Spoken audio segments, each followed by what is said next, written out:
Zone Media. Oh my goodness. Welcome back to Behind the Bastards, a podcast that is... I'll be interested to see how the audience reacts to this one. Talking about some of the most obscure, frustrating internet arcana that has ever occurred and recently led to the deaths of like 6 people. My guest today, as in last episode, David Gborie. David, how you doing, man? I'm doing great. I really can't wait to see where this goes.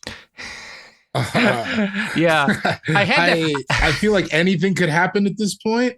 It is going to. It is going to.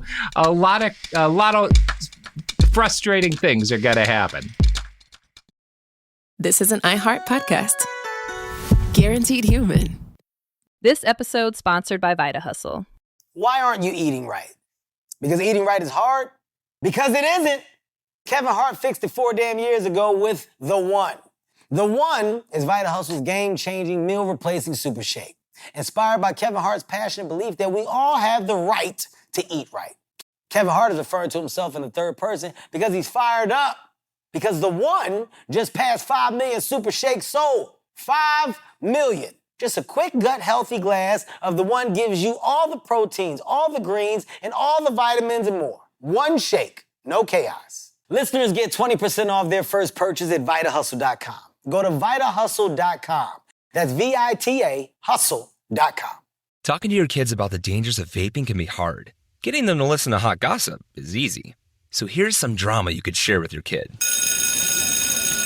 Dude, did you hear about Cassie and Jake? No, but did you hear that vaping can cause irreversible lung damage and nicotine affects brain development? Nuh-uh. You don't need to gossip if you want to have an open conversation about vaping. So if you want to get tips on when and how to talk to your kids, visit talkaboutvaping.org. Brought to you by the American Lung Association and the Ad Council. Law & Order SVU is the great equalizer. Everyone's watched it. Presidents, stoners, and definitely your mom. On That's Messed Up, we recap SVU and talk to cast members like Kelly Giddish, a.k.a. Rollins. I was in a casino once, and they were like, "What are you doing here? You can't be in a casino, Rollins. You can't do that." And I was like, no, I'm not the one with the gambling problem. It's murder, comedy, and behind-the-scenes tea. Sometimes about iced tea. Open your free iHeartRadio app, search That's Messed Up, and listen now. When segregation was a law, one mysterious black club owner, Charlie Fitzgerald, had his own rules. Segregation in the day, integration at night. It was like stepping in another world. Was he a businessman, a criminal, a hero? Charlie was an example of power. They had to crush him. Charlie's Place, from Atlas Obscura and Visit Myrtle Beach. Listen to Charlie's Place on the iHeartRadio app, Apple Podcasts, or wherever you get your podcasts.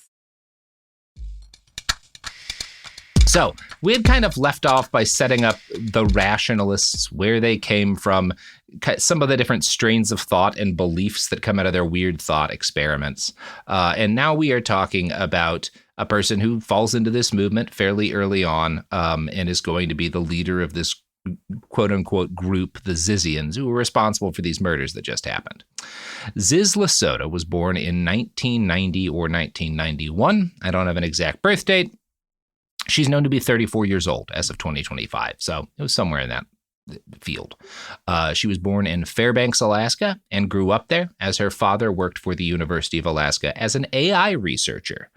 We know very little of the specifics of her childhood or upbringing, but in more than 100,000 words of blog posts, she did make some references to her early years.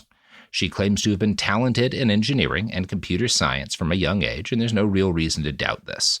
The best single article on all of this is a piece in Wired by Evan Ratliff. He found a 2014 blog post by Ziz where she wrote, "My friends and family, even if they think I'm weird, don't really seem to be bothered by the fact that I'm weird.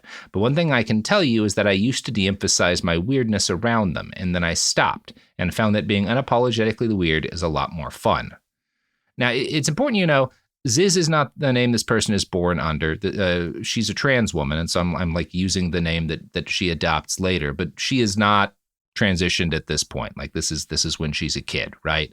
And she's not going to transition until fairly late in the story after coming to San Francisco. So you just keep that in mind as this is going on here. Hey everyone, Robert here. Just a little additional context. As best as I think anyone can tell, if you're curious about where the name Ziz came from, there's another piece of serial released online fiction that's not like a rationalist story, but it's very popular with rationalists. It's called Worm. Ziz is a character in that's effectively like an angel-like being who can like manipulate the future, usually in order to do very bad things. Anyway, that's where the name comes from. So, smart kid, really good with computers, kind of weird, and embraces being unapologetically weird at a certain point in her childhood. Hey everybody, Robert here. Did not have this piece of information when I first put the episode together, but I came across a quote in an article from the Boston Globe that provides additional context on Ziz's childhood. Quote, in middle school, the teen was among a group of students who managed to infiltrate the school district's payroll system and award huge paychecks to teachers they admired while slashing the salaries of those they despised, according to one teacher. Ziz, the teacher said, struggled to regulate strong emotions, often erupting in tantrums. I wish I'd had this when David was on, but definitely sets up some of the things that are coming. She goes to the U of Alaska for her undergraduate degree in computer engineering. In February of 2009, which is when Eliezer Yudkowsky started Less Wrong, Ziz starts kind of getting drawn into some of the people who are around this growing subculture, right? And she's drawn in initially by veganism.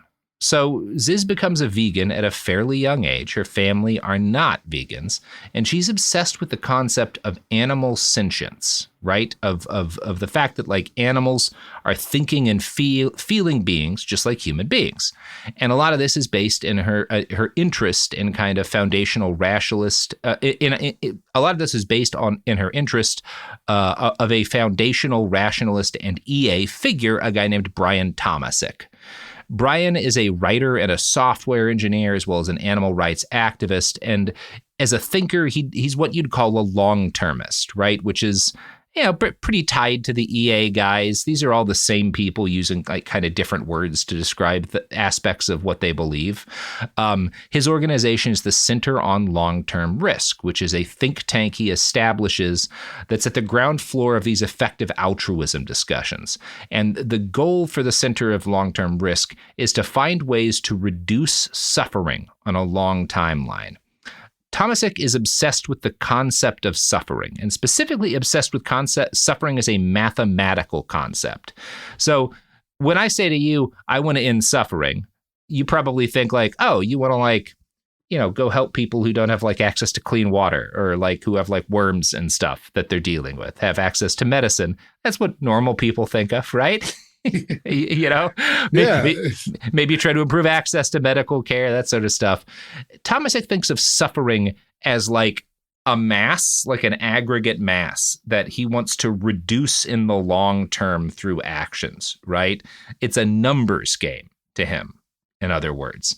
And his idea of ultimate good is to reduce and end the suffering of sentient life. Critical to his belief system, and the one that Ziz starts to develop, is the growing understanding that sentience is much more common than many people had previously assumed. Part of this comes from long-standing debates with their origins in Christian doctrine as to whether or not animals have souls or are basically machines with meat, right, that don't feel anything, right? There's still a lot of Christian evangelicals who feel that way today about like, right, at least the animals we eat, like, well, they don't really think. It's fine. God gave them to us. We can do whatever we want to them. They're here to eat. And to be fair, this is an extremely common way for that people in Japan feel about like fish, even whales and dolphins, like the much more intelligent, they're not fish, but like the much more intelligent ocean going creatures is like, they're fish. They don't think you do whatever to them, This is a reason for a lot of like the really fucked up stuff with like whaling fleets in that part of the world. So this is a thing all over the planet. People are very good at deciding certain things we want to eat are machines that don't feel anything, you know? Right. It's just much more comfortable that way. Now, this is obviously like you go into like the pagans would have been like, what do you mean animals don't think or have souls? Animals think, you know? Like they're like, you're telling me like my horse that I love, it doesn't think, you know? That's nonsense. But it's this thing that in like early modernity especially gets more common. But this is when we start to have debates about like what is sentience and what is thinking. And a lot of them are centered around trying to answer like, are animals sentient? And the initial definition of sentience that most of these people are using is, can it reason? Can it speak? If we can't prove that like a dog or a cow can reason, and if it can't speak to us, right, then it's not sentient. That's how a lot of people feel. It's an English philosopher named Jeremy Bentham who first argues, I think that what matters isn't can it reason or can it speak, but can it suffer? Because a machine can't suffer. If these are machines with meat, they can't suffer. If these can suffer, they're not machines with meat, right? And this is the kind of thing, how we define sentience is a moving thing. Like you can find different definitions of it. But the last couple of decades in particular of actually very good data has made it clear, I think inarguably, that basically every living thing on this planet has a degree of what you would call sentience. If you are describing sentience the way it generally is now, which is a creature has the capacity for subjective experience with a positive or negative valence, i.e. can feel pain or pleasure, and also it can feel it as an individual, right? It doesn't mean, sometimes people use the term affective sentience to refer to this, to differentiate it from like being able to reason and make moral decisions. For example, ants, I don't think can make moral decisions, in any way that we would recognize. They certainly don't think about stuff that way. But 2025 research published by Dr. Volker Nehring found evidence that ants are capable of remembering for long periods of time violent encounters they have with other individual ants and holding grudges against those ants. Right? Just like us. They're just like us. And there's strong evidence that ants do feel pain, right? We're now pretty sure of that. And in fact, again, this is an argument that a number of researchers in this space will make. Sentience is probably something like this kind of sentience, the ability to have subjective, positive and negative experiences, is universal to living things, or very close to it, right? It's an interesting body of research, but it's fairly solid at this point. And again, I say this as somebody who like hunts and raises livestock. I don't think there's any solid reason to disagree with this. So you can see there's a basis to a lot of what Tomasic is saying, right? Which is that you should, what matters is reducing the overall amount of suffering in the world. And if you're looking at suffering as a mass, if you're just adding up all of the bad things experienced by all of the living things, animal suffering is a lot of the suffering. So if our goal is to reduce suffering, animal welfare is hugely important, right? It's a great place to start. Great, fine enough, A little bit of a weird way to phrase it, but fine. Yeah. So here's the problem, though. Tomasic, like all these guys, spends too much time. None of them can be like, hey, had a good thought. We're done. Setting that thought down. Moving on. So he keeps thinking about shit like this, and it leads him to some very irrational takes. For example, in 2014, Tomasic starts arguing that it might be immoral to kill characters in video games. And I'm going to quote from an article in Vox. He argues that while NPCs do not have anywhere near the mental complexity of animals, the difference is one of degree rather than kind, and we should care at least a tiny amount about their suffering, especially as they grow more complex. Man. And his argument is that, like, it doesn't matter, like, individually killing a Goomba or a guy in GTA 5, but, like, because they're getting more complicated and able to like try to avoid injury and stuff, there's evidence that there's some sort of suffering there. And thus the sheer mass of NPCs being killed, that might be like enough that it's ethically relevant to consider. And I think that's silly. Yeah, I think that's ridiculous. Come on, man. I'm sorry, man. No, I'm sorry. I hate to be this guy, but that's a lot of the fun of the game. Yeah. Is killing the NPCs. If you're telling me like we need to be deeply concerned about the welfare of like cows that we lock into factory farms, you got me. Absolutely, for sure. If you're telling me I should feel bad about running down a bunch of cops in Grand Theft Auto, like, no. It's also one of those things where it's like you got to think locally, man. There's people on your street who need help. This is the, I mean, and he does say like, I don't consider this a main problem, but like the fact that you think this is a problem it means that you believe silly things about consciousness. Anyway. So this is, I think the fact that he leads himself here is kind of evidence of the sort of logical fractures that are very common in this community. But this is the guy that young Ziz is drawn to. She loves this dude, right? He is kind of her first intellectual heartthrob. And she writes, quote, "My primary concern upon learning about the singularity was how do I make this benefit all sentient life, not just humans." So she gets interested in this idea of the singularity. It's inevitable that an AI god is going to arise. And she gets into the rationalist thing of we have to make sure that this is a nice AI rather than a mean one. But she has this other thing to it, which is this AI has to care as much as I do about animal life, right? Otherwise, we're not really making the world better, Right. Now, Tomasic advises her to check out Less Wrong, which is how Ziz starts reading Eliezer Yudkowsky's work. From there, in 2012, she starts reading up on effective altruism and existential risk, which is a term that means the risk that a superintelligent AI will kill us all. She starts believing in, all of this kind of stuff. And her particular belief is that like the singularity, when it happens, is going to occur in a flash, kind of like the rapture, and almost immediately lead to the creation of either a hell or a heaven, right? And this will be done by the term they use for this inevitable AI is the singleton, right? That's what they call the AI god that's going to come about, right? Okay. And so her obsession is that she has to find a way to make the singleton a nice AI that cares about animals as much as it cares about people, right? That's her initial big motivation. So she starts emailing Tomasic with her concerns because she's worried that the other rationalists aren't vegans, right? And they don't feel like animal welfare is like the top priority for making sure this AI is good. And she really wants to convert this whole community to veganism in order to ensure that the singleton is as focused on insect and animal welfare as human welfare. And Tomasic does care about animal rights, but he disagrees with her because he's like, no, what matters is maximizing the reduction of suffering, and like a good singleton will solve climate change and shit, which will be better for the animals.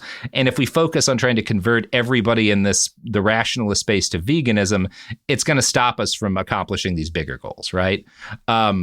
This is shattering to Ziz, right? She decides that Tomasic doesn't care about good things, and she decides that she's basically alone in her values. And so her first move... the time to start a smaller subculture. That sounds like we're on our way. She first considers embracing what she calls negative utilitarianism. And this is an example of the fact that from the jump, this is a young woman who's not well, right? Because her hero is like, I don't know if veganism is necessarily the priority we have to embrace right now. Her immediate goal is to jump to, well, maybe what I should do is optimize myself to cause as much harm to humanity and, quote, destroy the world to prevent it from becoming hell for mostly everyone. So that's a jump, That's not somebody who's doing well. Who think is healthy, right? No, she's having a tough time out here. Uh-huh. So Ziz does ultimately decide she should still work to bring about a nice AI, even though that necessitates working with people she describes as flesh-eating monsters who had created hell on earth for far more people than those they had helped. That's everybody who eats meat. Okay. Yes. And it's So ironic. large group. It's ironic because like she really wants to be in the tech industry. She's trying to get in. All these people are in the tech industry. That's a pretty good description of a lot of the tech industry. Yeah, they are in fact flesh-eating monsters who have created hell on earth for more people than they've helped. But she means that for like, I don't know, your aunt who has a hamburger once a week. And look, again, factory farming, evil. I just don't think that's how morality works. I think you're going a little far. No, she's making big jumps. Yeah, you're making bold thinker. Bold thinker. Yeah. Now, what you see here with this logic is that Ziz has taken this. She has a massive case of main character syndrome, right? All of this is based in her attitude that I have to save the universe by helping to or figuring out how to create an AI that can end the eternal holocaust of all animal life and also save humanity, right? That's a lot on her shoulders. That's me. It's a lot on her shoulders. And this is a thing. Again, all of this comes out of both subcultural aspects and aspects of American culture. One major problem that we have in this society is Hollywood has trained us all on a diet of movies with main characters that are the special boy or the special girl with the special powers who save the day, right? Yeah. And real life doesn't work that way very often, right? The Nazis, there was no special boy who stopped the Nazis. There were a lot of farm boys who were just like, I guess I'll go run in a machine gun nest until this is done. You know? Yeah, exactly. Yeah. There were a lot of 16-year-old Russians who were like, guess I'm going to walk at a bullet, you know? Yeah. Like, that's how evil gets fought, usually, unfortunately. Yeah. A lot of reluctant, like, I guess. Yeah, or a shitload of guys in a lab figuring out how to make corn that has higher yields so people don't starve, right? These are really like how world-class, like huge world problems get solved. It's not traditionally people who have been touched, you know? Yeah, it's not people who have been touched, and it's certainly not people who have entirely based their understanding on the world from quotes from Star Wars and Harry Potter.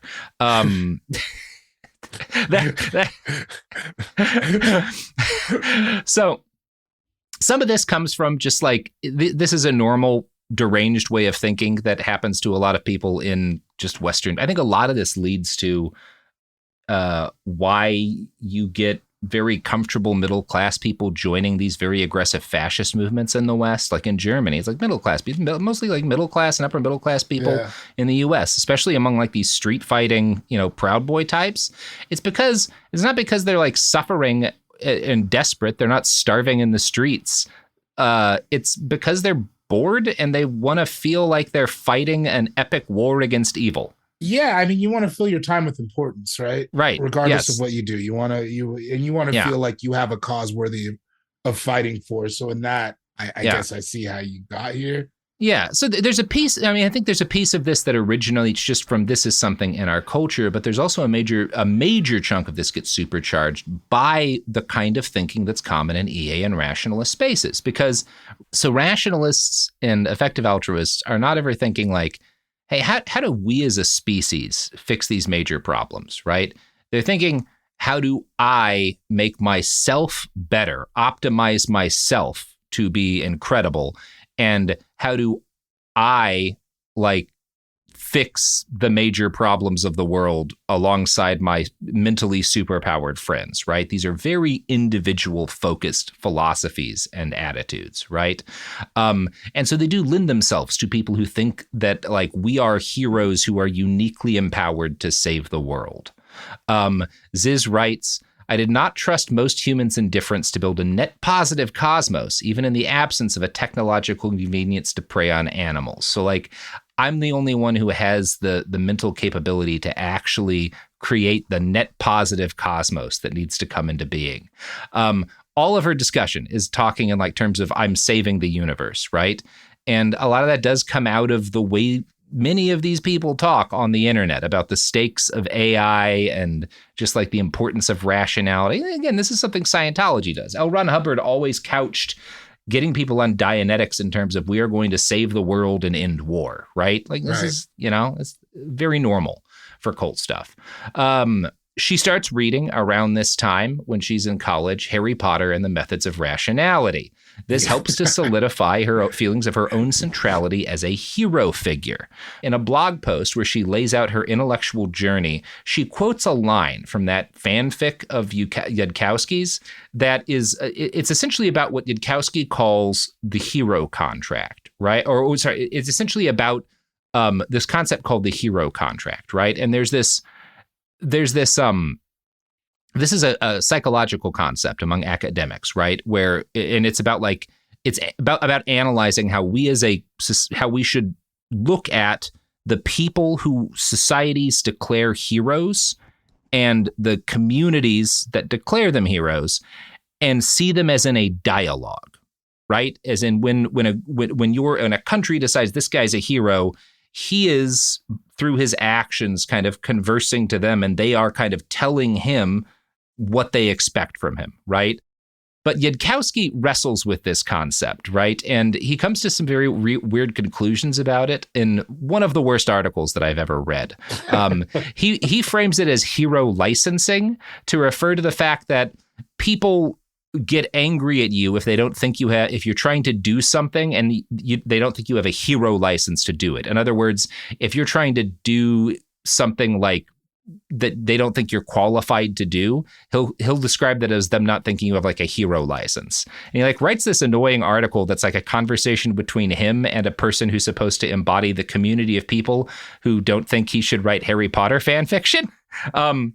It's all very silly. Again, all this is ridiculous, but Ziz is very interested in the idea of the hero contract, right? But she comes up with her own spin on it, which she calls the true hero contract, right? And instead of, again, the academic term is the hero contract means societies and communities pick heroes, and those heroes and the community that they're in are in a constant dialogue with each other about what is heroic and what is expected, right? What the hero needs from the community and vice versa, That's all that's saying. Ziz says, no, that's bullshit.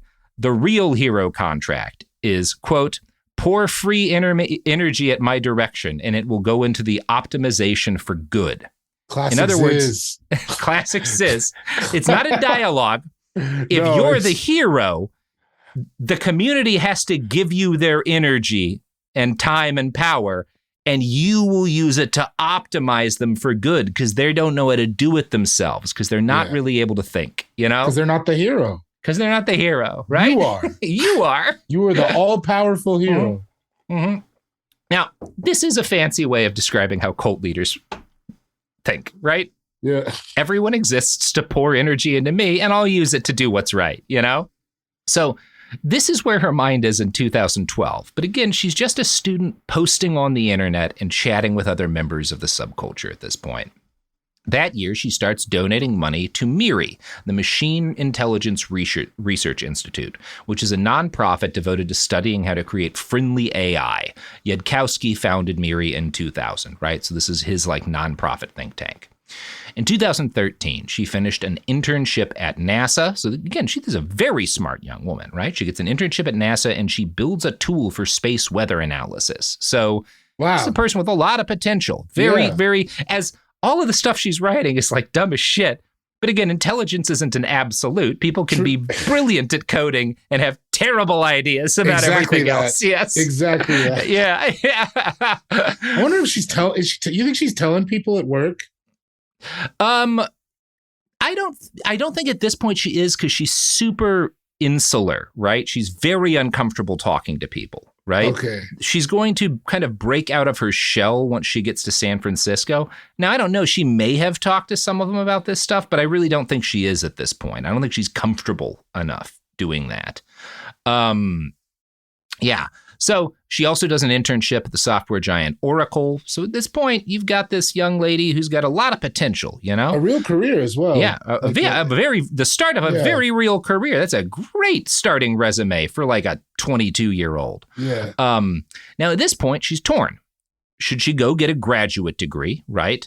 Or should she jump right into the tech industry, And she worries that, if she waits to get a graduate degree, this will delay her making a positive impact on the existential risk caused by AI, and it'll be too late. The singularity will happen already, At this point, she's still a fawning fan of Eliezer Yudkowsky, and the highest-ranking woman at Yudkowsky's organization, MIRI, is a lady named Susan Salomon. Susan gives a public invitation to the online community to pitch ideas for the best way to improve the ultimate quality of the singleton that these people believe is inevitable. In other words, hey, give us your ideas for how to make the inevitable AI god nice, right? Here's what Ziz writes about her response to that. I asked her whether I should try an alter course and do research or continue a fork of my pre-existing life plan, earn to give as a computer engineer, but retrain and try to do research directly instead. At the time, I was planning to go to grad school, and I had an irrational attachment to the idea. She sort of compromised and said I should go to grad school, find a startup co-founder, drop out, and earn to give via startups instead.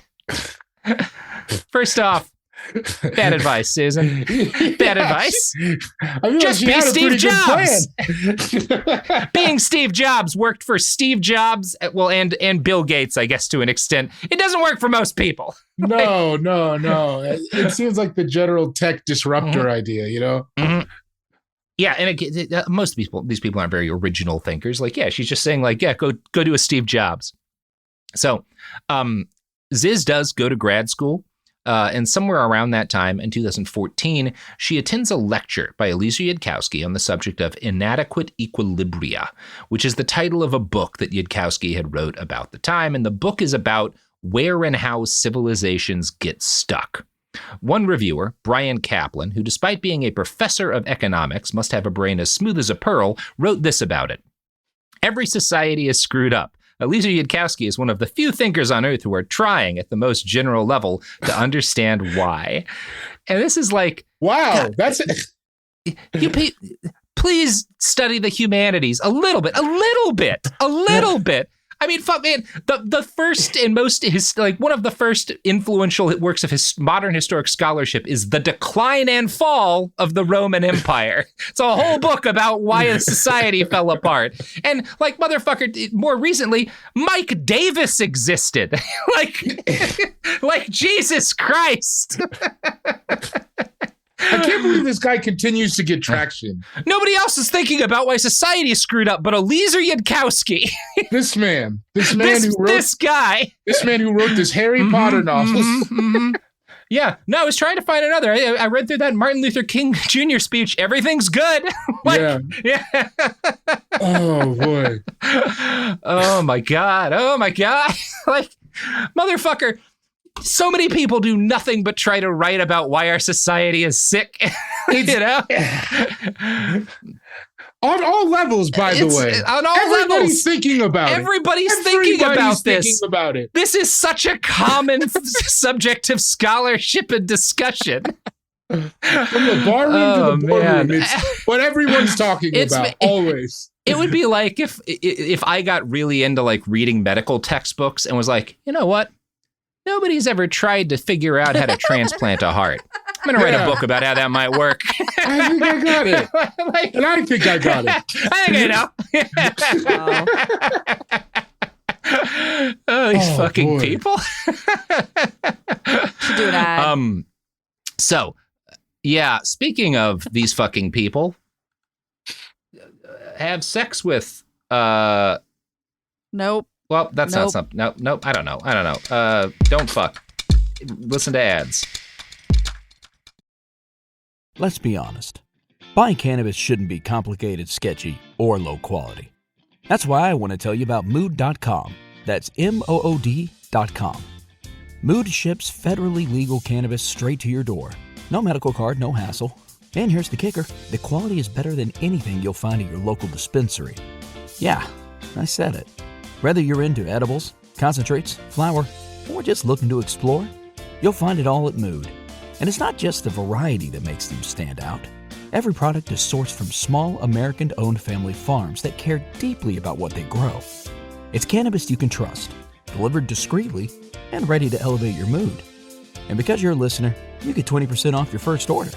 Just head to Mood.com, that's MOOD.com, to get started. Segregation in the day, integration at night. When segregation was the law, one mysterious black club owner had his own rules. We didn't worry about what went on outside. It was like stepping on another world. Inside Charlie's place, Black and white people danced together. But not everyone was happy about it. You saw the KKK? Yeah, they was dressed up in their uniform. The KKK set out to raid Charlie, take him away from here. Charlie was an example of power. They had to crush him. From Atlas Obscura, Rococo Punch, and Visit Myrtle Beach comes Charlie's Place, a story that was nearly lost to time. Until now. Listen to Charlie's Place on the iHeartRadio app, Apple Podcasts, or wherever you get your podcasts. Segregation in the day, integration at night. When segregation was the law, one mysterious Black club owner had his own rules. We didn't worry about what went on outside. It was like stepping on another world. Inside Charlie's Place, Black and white people danced together. But not everyone was happy about it. You saw the KKK? Yeah, they was dressed up in their uniform. The KKK set out to raid Charlie, take him away from here. Charlie was an example of power. They had to crush him. From Atlas Obscura, Rococo Punch, and Visit Myrtle Beach comes Charlie's Place, a story that was nearly lost to time. Until now. Listen to Charlie's Place on the iHeartRadio app, Apple Podcasts, or wherever you get your podcasts. Ever feel like you're being chased by the marriage police? Welcome to Boys and Girls, the podcast where dating isn't dating. Arranged marriage is basically a reality show, except the contestants are strangers and your entire family is judging. You're sipping coffee with one maybe, grabbing dinner with another, and praying your karmic Ken or Barbie appears before your shelf life runs out. Trust me, I've been through this ancient and unshakable tradition. I jumped in hoping to find love the right way, and instead I found chaos, cringe, and comedy. And now I'm looking for healing. Boys and Girls dives into every twist and turn of the arranged marriage carousel. The meet awkward, the near misses, the heartbreak, and let's not forget all the jokes. Listen to Boys and Girls on the iHeartRadio app, Apple Podcasts, or wherever you get your podcasts. We're back.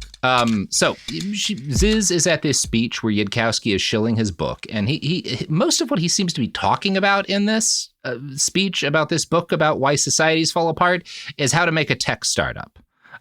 She says, quote, he gave a recipe for finding startup ideas. He said Paul Graham's idea, only filter on people, ignore startup ideas, was partial epistemic learned helplessness. That means Paul Graham is saying focus on finding good people that you'd start a company with. Having an idea for a company doesn't matter.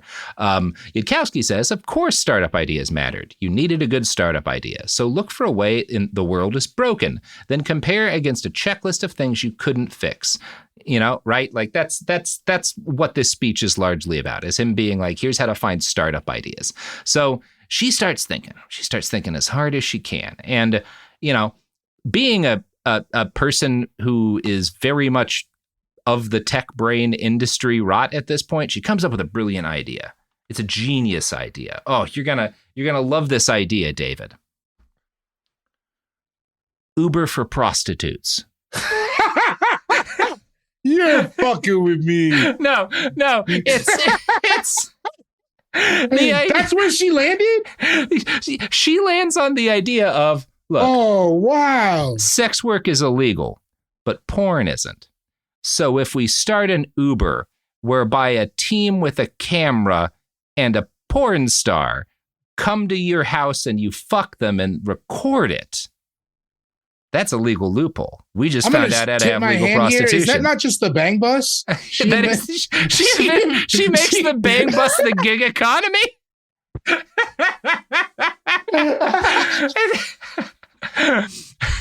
It is really like Don Draper moment. What about Uber, but a pimp? It's so funny. These people... You gotta love it. You gotta love it. Wow. Wow. What a place to end up. Yeah. I would love to see the other drafts. Yeah. Like what came didn't first? make the cut? Oh, God. Yeah. Oh. Man, that is the good stuff, isn't it? Yeah. Wow. We special minds at work here. Oh man. Ultimately, save it all, I have to make smut. I have to make pimp Uber. That's so wild. Yes. The Uber of pimping. What an idea. Now, so Ziz devotes her brief time in grad school as she's working on pimping Uber to try and find a partner, right? She wants to have a startup partner, someone who will embark on this journey with her. I don't know if that's an investor you need to. I don't know. Who's willing to give their money to that? It doesn't work out. She drops out of grad school because, quote, I did not find someone who felt like good startup co-founder material. This may be because she's very bad at talking to people and also probably scares people off because the things that she talks about are deeply off-putting. Yeah, I was going to say, it's also a terrible idea. Mm-hmm. And at this point, she hasn't done anything bad, so I feel bad for her. This is a person who's very lonely, who's very confused. She has, by this point, realized that she's trans, but not transitioned. She's in, like, this is like a tough place to be. Right, that's a hard time. That's hard. And nothing about her inherent personality is going to make this easier for her, right? Who she is makes all of this much harder because she also makes some comments about dropping out because her thesis advisor was abusive. I don't fully know what this means, and here's why. Ziz encounters some behavior I will describe later that is abusive from other people, but also regularly defines abuse as people who disagree with her about the only thing that matters being creating an AI god to protect the animals. Okay. So I don't know if her thesis advisor was abusive or was just like, maybe drop the alien god idea for a second. Yeah, hey, like you the chill. AI god. Yeah. Like maybe focus on like finding a job, making some friends. Yeah, like, go on a couple dates. Go on a couple of dates, something like that. Maybe make God on the back burner here, for a second. Yeah. Whatever happened here, she decides it's time to move to the Bay. This is like 2016. She's going to find a big tech job. She's going to make that big tech money while she figures out a startup idea and finds a co-founder who will let her make enough money to change and save the world. The whole universe. Her first plan is to give the money to Miri, Yudkowsky's organization, so it can continue its important work imagining a nice AI. Her parents, she's got enough family money that her parents are able to pay for I think 6 months or more of rent in the Bay, which is not nothing. Yeah. Not a cheap place to live. I don't know exactly how long her parents are paying, but that implies a degree of financial comfort, right? So she gets hired by a startup very quickly because, again, very gifted. Yeah, with a resume. Engineer, yeah, right. Clearly, yes. Yeah, she was. And it's some sort of gaming company, but at this point, she's made another change in her ethics system based on Eliezer Yudkowsky's writings. One of Yudkowsky's writings argues that it is talking about the difference between consequentialists and virtue ethics, right? Consequentialists are people who focus entirely on what will the outcome of my actions be. And it kind of doesn't matter what I'm doing, or even if it's sometimes a little fucked up, if the end result is good. Virtue ethics people have a code and stick to it, right? And actually, and I kind of am surprised that he came to this, Yudkowsky's conclusion is that while logically you're more likely to succeed, on paper, you're more likely to succeed as a consequentialist, his opinion is that virtue ethics has the best outcome. People tend to do well when they stick to a code and they try to, rather than anything goes as long as I succeed, right? And I think that's actually a pretty decent way to live your life. No, I was going to say, it's a pretty reasonable conclusion for him. It's a reasonable conclusion for him, so I don't blame him on this part. But here's the problem. Ziz is trying to break into and succeed in the tech industry. And you are very unlikely to succeed at a high level in the tech industry if you are unwilling to do things and have things done to you that are unethical and fucked up. I'm not saying this is good. And this is the reality of the entertainment industry too, right? When I started with an unpaid internship. Unpaid internships are bad, right? It's bad that those exist. They inherently favor people who have money and people who have family connections. You know, I had like a small savings account for my job in special ed. But that was the standard. Is like there were a lot of unpaid internships. It got me my foot in the door. It worked for me. I also worked a lot of overtime that I didn't get paid for. I did a lot of shit that wasn't a part of my job to impress my bosses, to make myself indispensable so that they would decide like we have to keep this guy on and pay him. And it worked for me. And I just wanted to add, because this was not in the original thing, a big part of why it worked for me is that I'm talking about a few different companies here, but particularly at Cracked, where I had the internship, like my bosses, made a choice to mentor me and, to get me, to work overtime on their own behalf to like make sure I got a paying job, which is a big part of like the luck that I encountered that a lot of people don't. So that's another major part of like why things worked out for me is that I just got incredibly lucky with the people I was working for and with. That's bad. It's not good that things work that way, right? It's not healthy. Like set up for you either. Like you kind of defied the odds. It's for like you said, the rich people who get the job. Or exactly. Yeah, it's not even. Yes. That said, if I am giving someone, if someone wants, what is the most likely path to succeeding? I've just got this job working, at this production company or a music studio. I would say, well, your best odds are to like make yourself completely indispensable. Right. And become obsessively devoted to that task, right? That's it. I don't tend to give that advice anymore. I have had several other friends succeed as a result of it. And all of us also burnt ourselves out and did huge amounts of damage to ourselves. Like I am permanently broken as a result of the 10 years that I did 80-hour weeks and shit, Now you're sounding like somebody who works in the entertainment industry. Yes. And it worked for me, right? I succeeded. I got a great job. I got money. Most people, it doesn't. And it's bad that it works this way. Ziz, unlike me, is not willing to do that, right? She thinks it's wrong to be asked to work overtime and not get paid for it. And so on her first day at the job, she leaves after 8 hours and her boss is like, what the fuck are you doing? And she's like, I'm supposed to be here 8 hours. 8 hours is up. I'm going home. And he calls her half an hour later and fires her. Right. And this is because the tech industry's evil, right. like this is bad. She's not bad here. It is like a thing where she's not doing by her standards what I would say is the rational thing, which would be if all that matters is optimizing your earning power, right? Right. Then you do this. Then you do whatever it takes, right? So it's kind of interesting to me, like that she is so devoted to this like virtue ethics thing at this point that she fucks over her career in the tech industry because she's not willing to do the things that you kind of need to do to succeed, in the place that she is.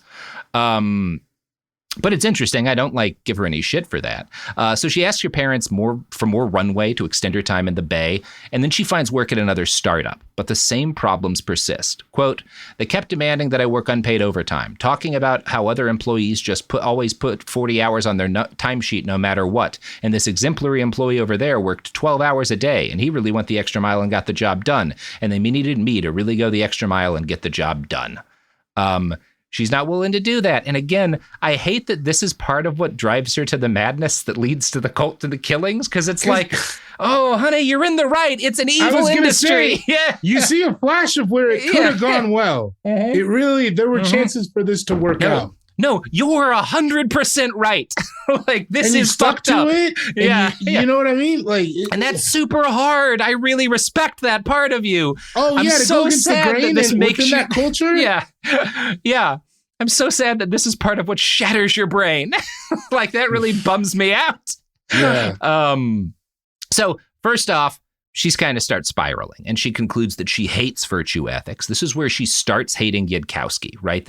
She doesn't break entirely on him yet, but she gets really angry at this point because she's like, well, obviously virtue ethics don't work. Right.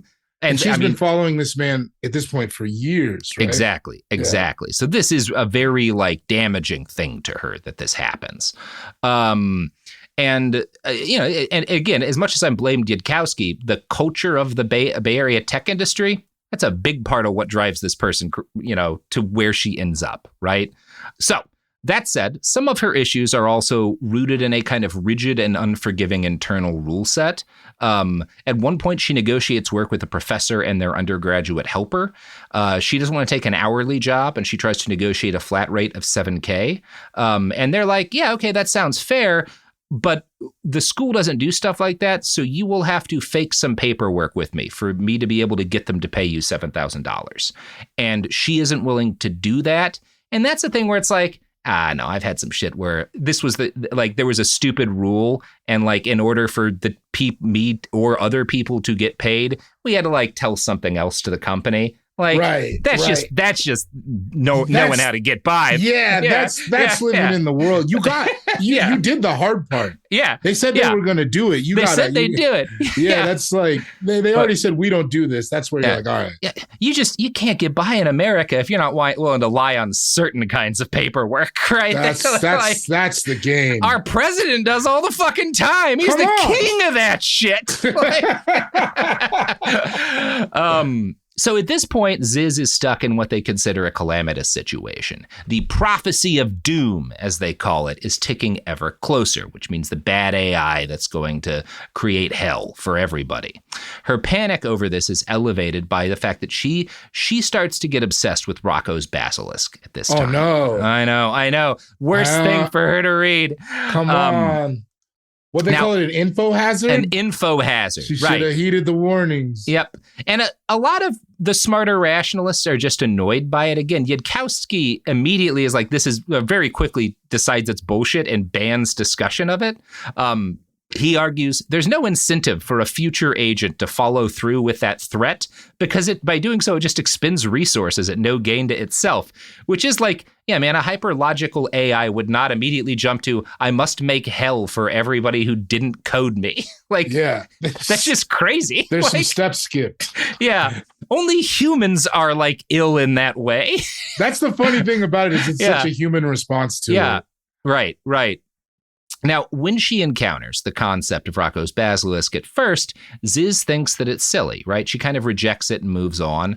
But once she gets to the Bay, she starts going to in-person rationalist meetups and having long conversations with other believers who are still talking about Rocco's basilisk. She writes, I started encountering people who were freaked out by it, freaked out that they had discovered an improvement to the info hazard that made it function, got around to Leeser's objection. Her ultimate conclusion is this.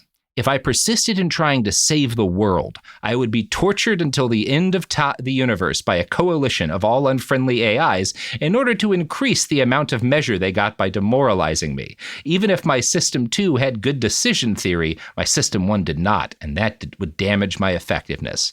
And I can't explain all of the terms in that without taking more time than we need to, but you can hear, that is not the writing of a person who is thinking in logical terms. No, it's so scary. Yes. It's very scary stuff. It's so scary to be like, oh, that's where she was operating. Those are the stakes. This is where your head is. She's dealing with. Yeah, that's. It is. I talk to my friends who are raised in very toxic evangelical subculture, chunks of the evangelical subculture, and grow up and spend their whole childhood terrified of hell. That everything, I got angry at my mom and I didn't say anything, but God knows I'm angry at her and he's going to send me to hell because I didn't respect my mother. That's what she's doing, right? Exactly. She can't win. There's no winning here. Yes. And again, I say this a lot. We need to put lithium back in the drinking water. We got to put lithium back in the water. Maybe Xanax too. She could have taken a combo. Getting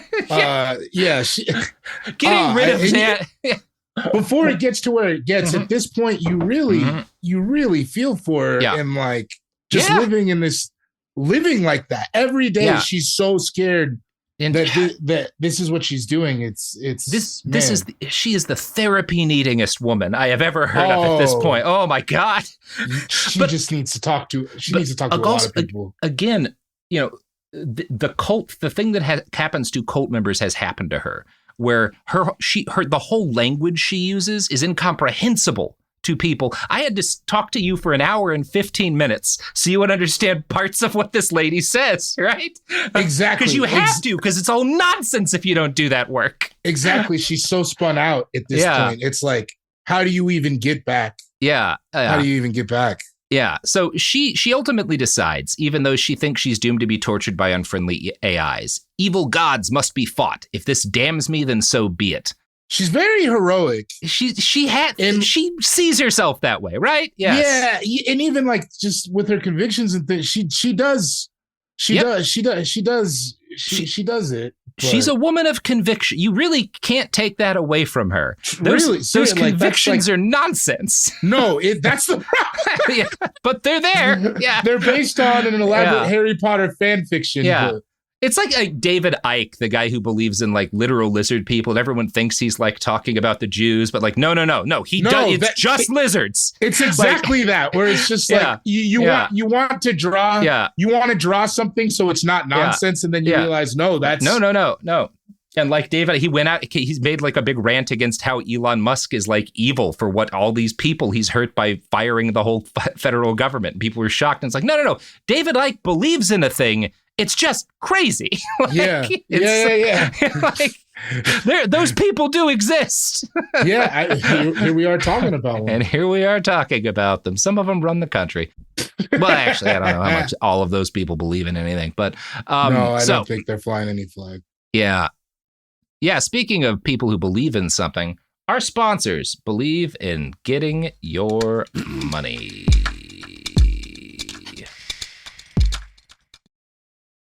Let's be honest. Buying cannabis shouldn't be complicated, sketchy, or low quality. That's why I want to tell you about Mood.com. That's MOOD.com. Mood ships federally legal cannabis straight to your door. No medical card, no hassle. And here's the kicker. The quality is better than anything you'll find at your local dispensary. Yeah, I said it. Whether you're into edibles, concentrates, flower, or just looking to explore, you'll find it all at Mood. And it's not just the variety that makes them stand out. Every product is sourced from small, American-owned family farms that care deeply about what they grow. It's cannabis you can trust, delivered discreetly, and ready to elevate your mood. And because you're a listener, you get 20% off your first order. Just head to Mood.com. That's MOOD.com to get started. Segregation in the day, integration at night. When segregation was the law, one mysterious black club owner had his own rules. We didn't worry about what went on outside. It was like stepping in another world. Inside Charlie's place, black and white people danced together. But not everyone was happy about it. You saw the KKK? Yeah, they was dressed up in their uniform. The KKK set out to raid Charlie, take him away from here. Charlie was an example of power. They had to crush him. From Atlas Obscura, Rococo Punch, and Visit Myrtle Beach comes Charlie's Place, a story that was nearly lost to time. Until now. Listen to Charlie's Place on the iHeartRadio app, Apple Podcasts, or wherever you get your podcasts. Segregation in the day, integration at night. When segregation was the law, one mysterious black club owner had his own rules. We didn't worry about what went on outside. It was like stepping in another world. Inside Charlie's Place, black and white people danced together. But not everyone was happy about it. You saw the KKK? Yeah, they was dressed up in their uniform. The KKK set out to raid Charlie, take him away from here. Charlie was an example of power. They had to crush him. From Atlas Obscura, Rococo Punch, and Visit Myrtle Beach comes Charlie's Place, a story that was nearly lost to time. Until now. Listen to Charlie's Place on the iHeartRadio app, Apple Podcasts, or wherever you get your podcasts. Ever feel like you're being chased by the marriage police? Welcome to Boys and Girls, the podcast where dating isn't dating. Arranged marriage is basically a reality show, except the contestants are strangers and your entire family is judging. You're sipping coffee with one maybe, grabbing dinner with another, and praying your karmic Ken or Barbie appears before your shelf life runs out. Trust me, I've been through this ancient and unshakable tradition. I jumped in hoping to find love the right way, and instead I found chaos, cringe, and comedy. And now I'm looking for healing. Boys and Girls dives into every twist and turn of the arranged marriage carousel. The meet awkward, the near misses, the heartbreak, and let's not forget all the jokes. Listen to Boys and Girls on the iHeartRadio app, Apple Podcasts, or wherever you get your podcasts. We're back. So, she is at this point suffering from delusions of grandeur, and those are going to rapidly lead her to danger. But she concludes that since the fate of the universe is at stake in her actions, she would make a timeless choice to not believe in the basilisk, right? And that will protect her in the future, because that's how these people talk about stuff like that. So she gets over her fear of the basilisk for a little while. But even when she claims to have rejected the theory, whenever she references it in her blog, she locks it away under a spoiler with a info hazard warning. Rocco's basilisk family, skippable. So you don't have to see it and have it destroy your psyche. That's the power of it. Yeah. The concept does, however, keep coming back to her, and continuing to drive her mad. Thoughts of the basilisk return, and eventually she comes to an extreme conclusion. If what I cared about was sentient life, and I was willing to go to hell to save everyone else, why not just send everyone else to hell if I didn't submit? Can I tell you, it felt like this is where it had to go, right? Yeah. Yes. So what she means here is that she is now making the timeless decision that when she is in a position of ultimate influence and helps bring this all-powerful vegan AI into existence, she's promising now ahead of time to create a perfect hell, a digital hell, to punish all of the people who don't eat meat ever. Right. She wants to make a hell for people who eat meat, and that's the conclusion that she makes, right? So this becomes an intrusive thought in her head, primarily the idea that everyone isn't going along with her, right? She doesn't want to create this hell. She just thinks that she has to. So she's very focused on trying to convince these other people in the rationalist culture to become vegan. Anyway, she writes this, quote, I thought it had to be subconsciously influencing me, damaging my effectiveness, that I had done more harm than I could imagine by thinking these things, because I had the hubris to think info hazards didn't exist, and worse, to feel a resigned, grim sort of pride in my previous choice to fight for sentient life, although it damned me, and the gaps between do not think about that, you moron, do not think about that, you moron, pride which may have led to intrusive thoughts to resurface and progress to resume. In other words, my ego had perhaps damned the universe. So, man, I don't fully get all of what she's saying here, but it's also because she's just spun out into madness at this point. Yeah, she lives in it now. It's so it's so far for. We've been talking about it however long. She's so far away from us even. Yeah, and it is deeply. I've read a lot of her writing. It is deeply hard to understand pieces of it here. Oh, man. But she is at war with herself, clearly. She is for sure at war with herself. Now, Ziz is at this point attending rationalist events by the Bay, and a lot of the people at those events are older, more influential men, some of whom are influential in the tech industry, all of whom have a lot more money than her. And some of these people are members of an organization called CFAR, the Center for Applied Rationality, which is a nonprofit founded to help people get better at pursuing their goals. It's a self-help company, right? And runs self-help seminars. This is the same as a Tony Robbins thing, right? We're all just trying to get you to sign up and then get you to sign up for the next workshop and the next workshop and the next workshop, all self-help people do. There's no difference between this and Tony Robbins. So Ziz goes to this event, and she has a long conversation with several members of CFAR, who I think are clearly kind of, my interpretation of this is that they're trying to groom her to get a new, because they think, this chick's clearly brilliant. She'll find her way in the industry, and we want her money, right? You know, maybe we want her to do some free work for us too, but like, let's we got to reel this fish in, right? So this is described as an academic conference by people who are in the AI risk field and rationalism, thinking of ways to save the universe because only the super geniuses can do that. The actual, why I'm really glad that I read Ziz's account here is I've been reading about these people for a long time. I've been reading about their beliefs. I felt there's some cult stuff here.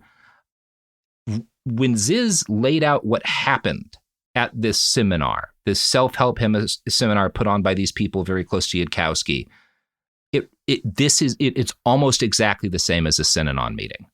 Like it's the same stuff. It's and it's the same shit. It's the same as accounts of like big like self-help movement things from like the 70s and stuff that I've read. That's when it really clicked to me, right? Quote, here's a description of one of because they have, speeches and they break out into groups to do different exercises, right? There were hamming circles. Per person, take turns having everyone else spend 20 minutes trying to solve the most important problem about your life to you. I didn't pick the most important problem in my life because secrets. I think I used my turn on a problem I thought they might actually be able to help with. The fact that although it didn't seem to affect my productivity or willpower at all, i.e. I was inhumanly determined basically all the time, I still felt terrible all the time, that I was hurting to some degree relinquishing my humanity. I was sort of vague about the pain of being trans and having decided not to transition. And so like, this is a part of the thing. You build a connection between other people in this group by getting people to like spill their secrets to each other. It's a thing Scientology does. It's a thing they did at Synanon. Tell me your darkest secret, right? Exactly, yeah. And she's not fully willing to because she doesn't want to come out to this group of people yet. And part of what I forget that she's also dealing with that entire. Yeah. Yes. Mm-hmm. Wow. Yeah. And the hamming circle doesn't sound so bad. If you'll recall, and as you mentioned this, I was really glad you did in part one, Synanon would have people break into circles where they would insult and attack each other in order to create a traumatic experience that would bond them together and with the cult. These hamming circles are weird, but they're not that. But there's another exercise they did next called doom circles. Quote, there were doom circles where each person, including themselves, took turns having everyone else bluntly but compassionately say why they were doomed, using blindsight. Someone decided and set a precedent of starting these off with a sort of ritual incantation. We now invoke and bow to the doom gods, and waving their hands, saying doom. I said I'd never bow to the doom gods, and while everyone else said that, I flipped the double bird to the heavens and said, fuck you instead. Person A, that's this member of CFAR that she admires, found this agreeable and joined in. Some people brought up that they felt like they were only as morally valuable as half a person. This irked me. I said they were whole persons, and don't be stupid like that. Like, if they wanted to sacrifice themselves, they could weigh 1 versus 7 billion. They didn't have to falsely denigrate themselves as less than one person. They didn't listen. When it was my turn concerning myself, I said my doom was that I could succeed at the things I tried, succeed exceptionally well. Like I bet I could in 10 years have earned to give like $10 million through startups, and it would still be too little too late. Like I came into this game too late. The world would still burn. And first off, like this is, it's a variant of the Synanon thing. You're going around, you're telling people why they're doomed, right? Like why they won't succeed in life, But it's also one of the things here, these people are saying they feel like less than a person. A major topic of discussion in the community at the time is if you don't think you can succeed in business and make money, is the best thing with the highest net value you can do taking out an insurance policy on yourself and committing suicide. Oh my God. And then having the money donated to a rationalist organization. That's a major topic of discussion that like Ziz grapples with, a lot of these people grapple with, right? Because they are obsessed with the idea of like, oh my God, I might be net negative value, right? If I can't do this or can't do this, I could be a net negative value individual. And that means like I'm not contributing to the solution. And there's nothing worse than not contributing to the solution. Were there people who did that? I am not aware. There are people who commit suicide in this community. I will say that. Like, there are a number of suicides tied to this community. I don't know if the actual insurance con thing happened, but it's like a seriously discussed thing. And it's seriously discussed because all of these people to talk about the value of their own lives in purely like mechanistic, how much money or expected value can I produce? Like, that is a person, and that's why a person matters, right?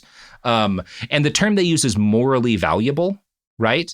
Like, that's what means you're a worthwhile human being if you're morally if you're creating a net positive benefit to the world in the way they define it. And so a lot of these people are, yes, there are people who are depressed, and there are people who kill themselves because they come to the conclusion that they're a net negative person, right? Like, that is a thing at the edge of all of this shit that's really fucked up. Yeah.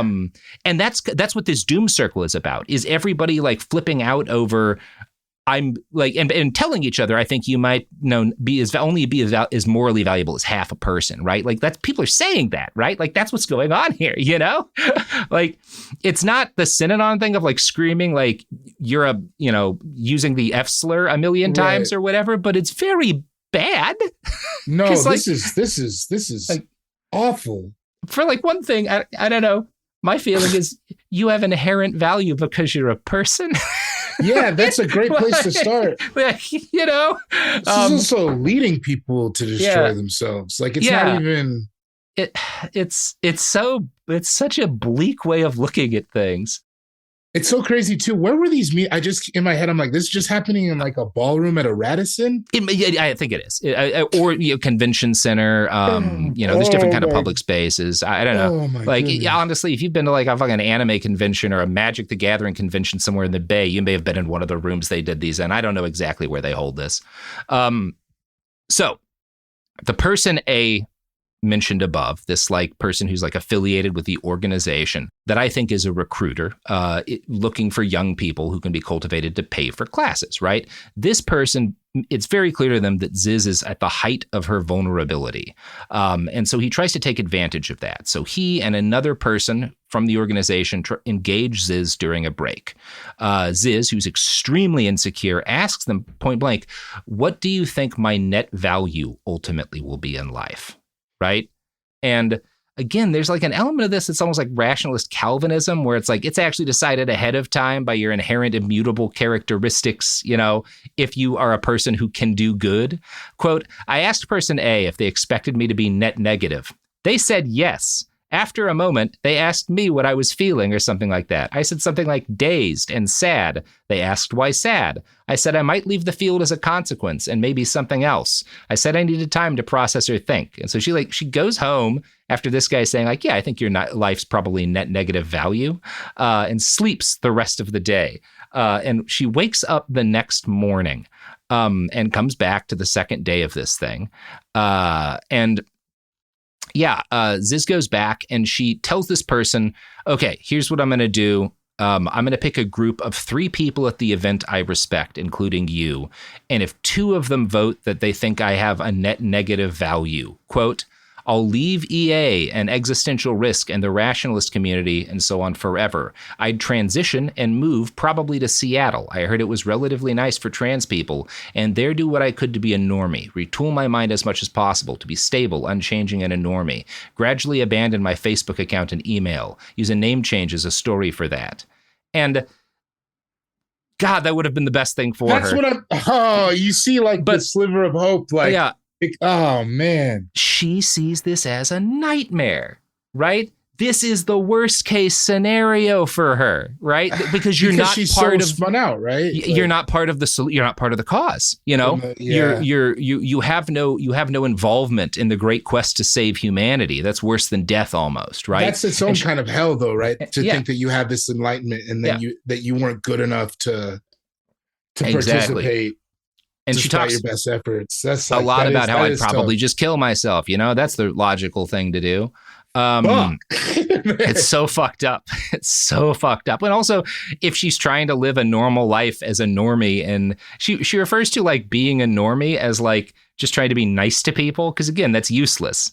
So her fear here is that she would be a causal negative if she does this, right? And also the robot god that comes about might put her in hell. Right. Because that's also looming. Yeah. For every decision, right? Yeah, and a thing here, she tells these guys a story, and it really shows both in this community and among her how little value they actually have for like human life. I told a story about a time I had killed 4 ants in a bathtub where I wanted to take a shower before going to work. I'd considered, can I just not take a shower? And presumed me smelling bad at work would, because of big numbers and the fate of the world and stuff, make the world worse than the deaths of 4 basically causally isolated people. I considered getting paper in a cup and taking them elsewhere, and I figured there were decent odds if I did, I'd be late to work, and it would probably make the world worse in the long run. So again, she considers ants identical to human beings. And she is also saying, it was worth killing 4 of them because they're causally isolated so that I could get to work in time because I'm working for the cause. It's also such so we're in a bad place here. Yeah. The crazy thing about her is that it, like the amount of thinking just to like get in the shower to go to work. You know what I mean? Like that, man, it just seems like it makes everything. Yeah. Every action is so loaded. Yes, like, yes. The weight of that must be. It's wild to me both. This like mix of like fucking Jain Buddhist compassion of like an ant is no less than I, or an ant is no less than a human being, right? These are all lives. And then, but also it's fine for me to kill a bunch of them to go to work on time because like they're causally isolated. So they're basically not people. Like it's so weird. Like, and again, it's getting a lot clearer here why this lady and her ideas end in a bunch of people getting shot. Yeah. And stabbed. Okay. There's a samurai sword later in the story, my friend. That's the one thing this has been missing. Yes. So they continue, these guys, to have a very abusive conversation with this young person. And she trusts them enough that she tells them. This is the conversation where she asked for the 2. Yeah. Okay. Yeah. And she tells them she's trans, right? And this gives you an idea of like how kind of predatory some of the stuff going on in this community is. They asked what I'd do with a female body. They were trying to get me to admit what I actually wanted to do as the first thing in heaven. Heaven being, there's this idea, especially amongst like some trans members of the rationalist community, that like all of them basically believe a robot's going to make heaven, right? And obviously, like there's a number of the folks who are in this who are trans who are like, and in heaven, like you just kind of get the body you want immediately, right? So these guys, they were trying to get me to admit that what I actually wanted to do as the first thing in heaven was masturbate in a female body. And they follow this up by sitting really close to her, close enough that she gets uncomfortable. And then a really, really rationalist conversation follows. They asked if I felt trapped. I may have clarified physically. They may have said, sure. Afterward, I answered no to that question, under the likely justified belief that it was framed that way. They asked why not. I said I was pretty sure I could take them in a fight. They prodded for details, why I thought so, and then how I thought a fight between us would go. I asked what kind of fight, like a physical, unarmed fight to the death right now? And why? What were my payouts? This was over the fate of the multiverse? Triggering actions by other people, i.e. or imprisonment or murder, was not relevant? So they decide they make this into, again, these people are all addicted to dumb game theory stuff, right? Okay, so what is this fight? Is this fight over the fate of the multiverse? Are we in an alternate reality where like no one will come and intervene and there's no cops? We're the only people in the world or whatever. So they tell her like, yeah, imagine there's no consequences legally, whatever to you do, and we're fighting over the fate of the multiverse. And so she proceeds to give an extremely elaborate discussion of how she'll gouge out their eyes and try to destroy their prefrontal lobes and then stomp on their skulls until they die. And it's both, it's nonsense. It's like how 10-year-olds think fights work.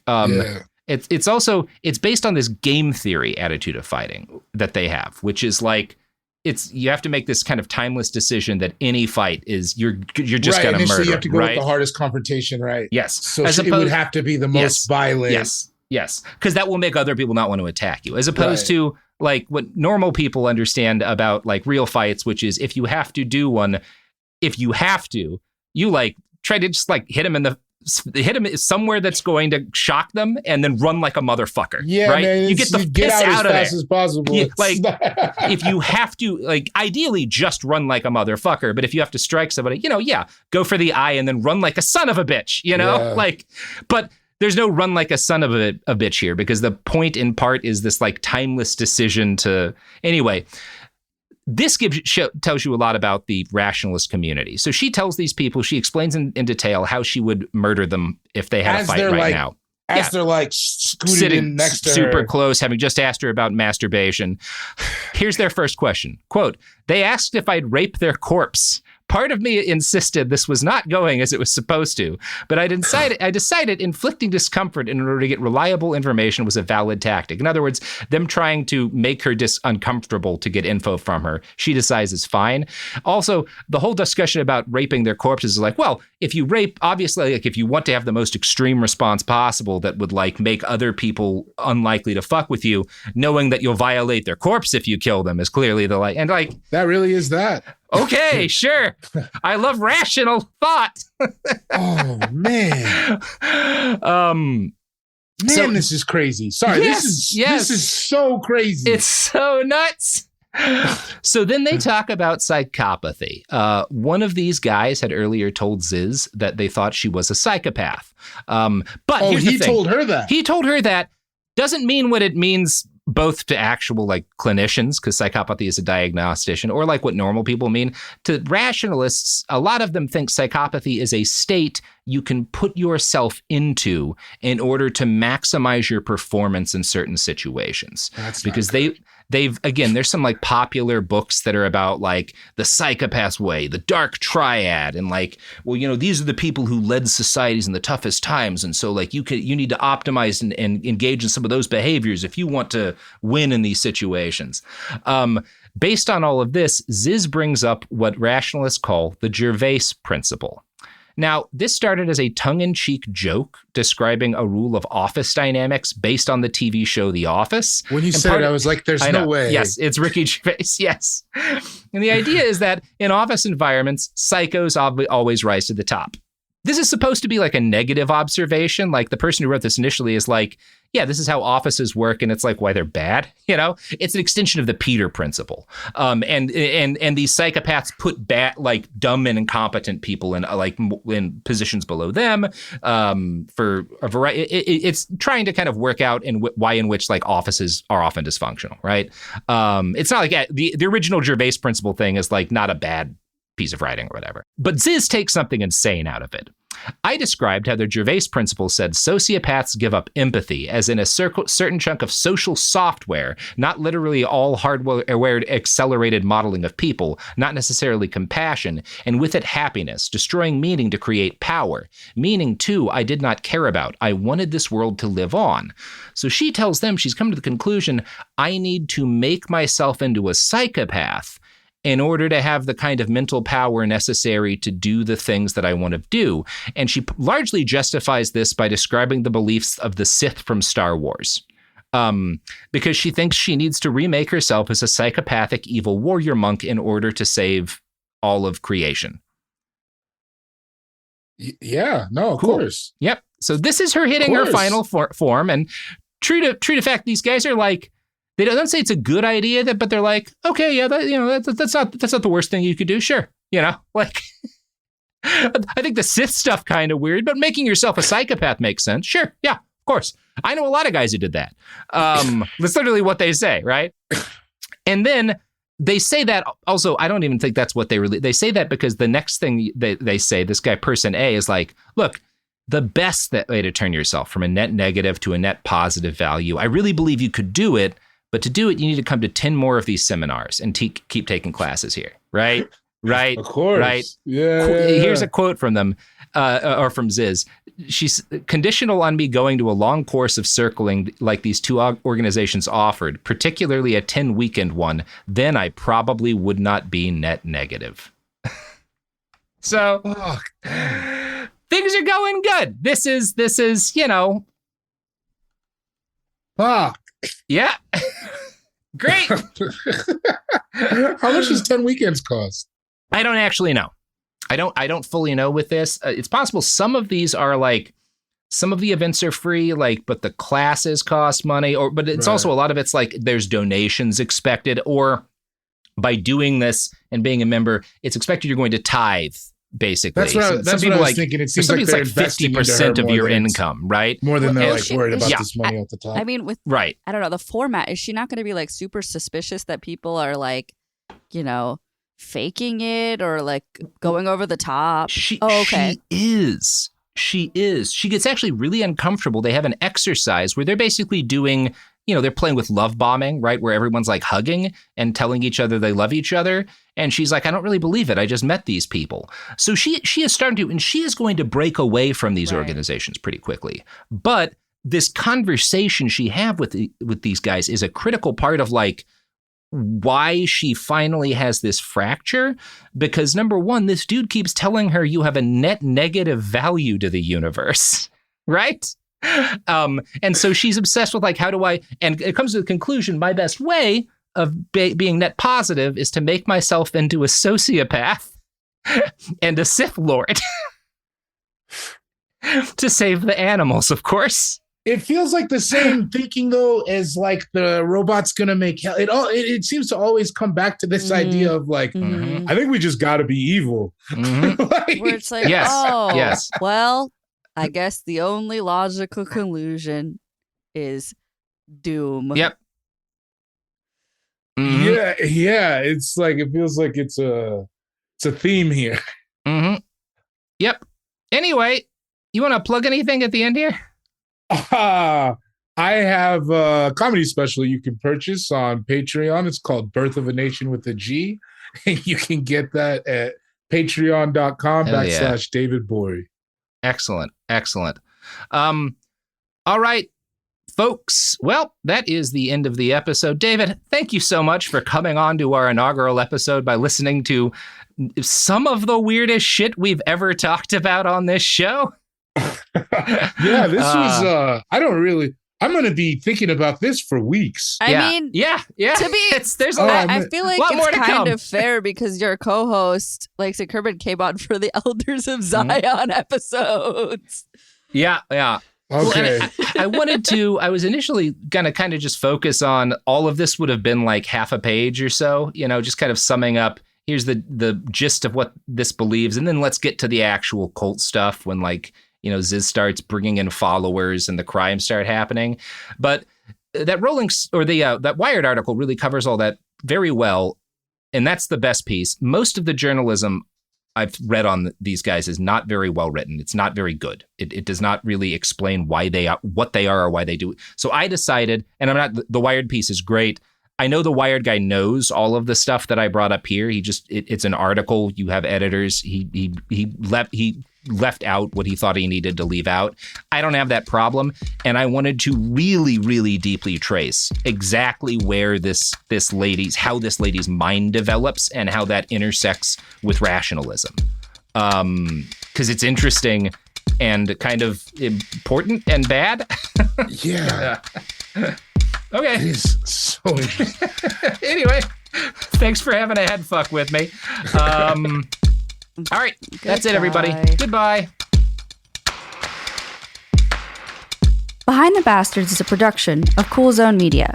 For more from Cool Zone Media, visit our website, coolzonemedia.com, or check us out on the iHeartRadio app, Apple Podcasts, or wherever you get your podcasts. Behind the Bastards is now available on YouTube. New episodes every Wednesday and Friday. Subscribe to our channel, youtube.com/@BehindTheBastards. Let's be honest. Buying cannabis shouldn't be complicated, sketchy, or low quality. That's why I want to tell you about Mood.com. That's MOOD.com. Mood ships federally legal cannabis straight to your door. No medical card, no hassle. And here's the kicker. The quality is better than anything you'll find at your local dispensary. Yeah, I said it. Whether you're into edibles, concentrates, flower, or just looking to explore, you'll find it all at Mood. And it's not just the variety that makes them stand out. Every product is sourced from small, American-owned family farms that care deeply about what they grow. It's cannabis you can trust, delivered discreetly, and ready to elevate your mood. And because you're a listener, you get 20% off your first order. Just head to mood.com, that's MOOD.com, to get started. Talking to your kids about the dangers of vaping can be hard. Getting them to listen to hot gossip is easy. So here's some drama you could share with your kid. Dude, did you hear about Cassie and Jake? No, but did you hear that vaping can cause irreversible lung damage and nicotine affects brain development? Nuh-uh. You don't need to gossip if you want to have an open conversation about vaping. So if you want to get tips on when and how to talk to your kids, visit talkaboutvaping.org. Brought to you by the American Lung Association and the Ad Council. Law & Order SVU is the great equalizer. Everyone's watched it. Presidents, stoners, and definitely your mom. On That's Messed Up, we recap SVU and talk to cast members like Kelly Giddish, a.k.a. Rollins. I was in a casino once, and they were like, what are you doing here? You can't be in a casino, Rollins. You can't do that. And I was like, no, I'm not the one with the gambling problem. It's murder, comedy, and behind-the-scenes tea. Sometimes about iced tea. Open your free iHeartRadio app, search That's Messed Up, and listen now. Hey everyone, it's Emily Simpson and Shane Simpson from the Legally Brunette podcast. Each week, we're bringing you true crime through a legal lens. Whether you want all the facts on the disappearance of Nancy Guthrie, or you still need to wrap your head around the Diddy verdict, we're breaking it all down step by step. And we're not just lawyers, we're also husband and wife. It makes for some pretty entertaining episodes. Listen to Legally Brunette on the iHeartRadio app, Apple Podcasts, or wherever you get your podcasts. This is an iHeart podcast. Guaranteed human.